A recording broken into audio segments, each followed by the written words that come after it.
نبی کریم علیہ السلام نے فرمایا میں معراج کی رات گزرا، یہ سنی کان کھول کے سنے، دل کھول کے، صحیح مسلم کی حدیث، فرمایا میں معراج کی رات گزرا تو حضرت موسیٰ اپنی قبر میں کھڑے ہو کے نماز پڑھ رہے تھے۔ حضرت موسیٰ اپنی قبر میں، بولے سارے، اپنی قبر میں،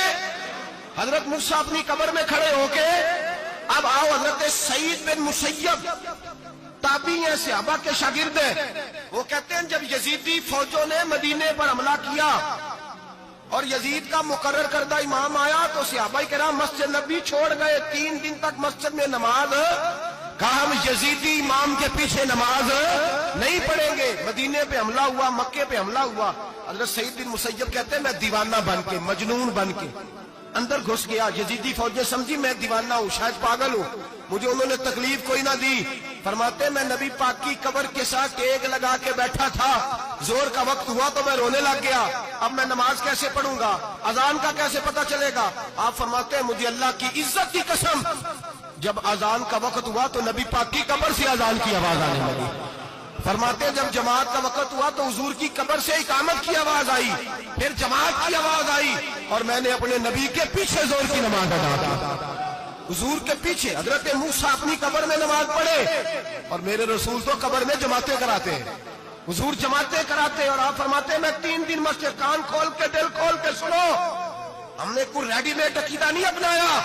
ہم کوئی دائیں بائیں سے پکڑ کے نہیں لے آئے کہ وہ فلاں آیا تھا بہت بڑا، اس نے جبہ کبہ پہنا تھا تو اس کے پیچھے لگ گئے۔ ہم کسی کو نہیں مانتے، ہم تو مانتے ہیں رسول اللہ کے غلاموں کو، ہم تو مانتے ہیں صحابہ کو۔ ہمیں حضرت سعید بن مسیب بتا گئے ہیں کہ جو کہے تجھ کو مردہ وہ مردہ ہے واللہ، تو زندہ ہے واللہ، تو زندہ ہے واللہ، تو زندہ ہے واللہ، میری چشم عالم سے چھپ جانے والے میرے رسول کریم صلی اللہ علیہ وسلم نے فرمایا موسیٰ اپنی قبر میں کھڑے ہو کے نماز پڑھ رہے تھے۔ حضرت موسیٰ اگر زندہ ہے تو جو موسیٰ کے بھی امام ہے، جو جناب موسیٰ کے بھی، ایسے ہی فٹافٹ ہم پہ تو کسی کا روب طاری نہیں ہوتا، اتنی موٹی جلدیں لوگ کتابوں کی دے جاتے ہیں، کہتے ہیں پڑھو جی کی لکھے ہے، میں کہ اصل میں اس کے دل میں پیار نہیں، اس نے صرف محمد لکھ کے صلی اللہ علیہ وسلم لکھا ہے، یہ تھوڑی دیر بیٹھتا بریلی کے امام کے پاس تو اسے بتاتے ہیں حضرت محمد نے لکھنا چاہیے، لکھنا چاہیے امام الانبیاء،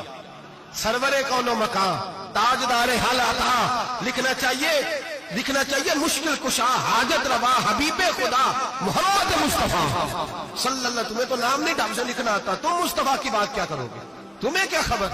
میلاد کی بات آئے تو جائز نہیں، معراج کی بات آئے تو کہتے ہیں خواب میں ہوئی تھی، کیا بغض ہے، رٹا کیا ہے۔ اعلیٰ حضرت فرماتے ہیں کھائے تجھ کو تپے سکر، تیرے دل میں کس سے بخار ہے، حضور کی شان کی بات آتی ہے تو اڑ جاتا ہے۔ ابو بکر صدیق سے پوچھ، ابو جہل نے آ کے کہا تیرا رسول کہتا ہے میں 18,000 سال کا سفر 1 منٹ میں طے کر آیا ہوں، زمین جنت دوزخ ہر شے دیکھ آیا، ابو جہل کہہ رہا ہے۔ ابو بکر صدیق فرمانے لگے اگر محمد عربی نے کہا ہے تو آ کر سچی کہا ہے، اگر رسول اللہ نے کہا ہے تو آ کر ماننے والا، عقیدہ بنا ماننے والا۔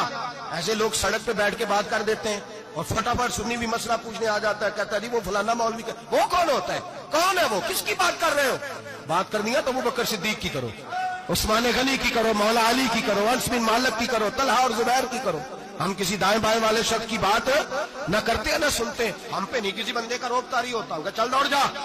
ہم تجھے کیا سمجھتے ہیں، ہم تو سمجھتے ہیں اس کو جس کی بات سے رسول اللہ کی پیار کی خوشبو آتی ہے۔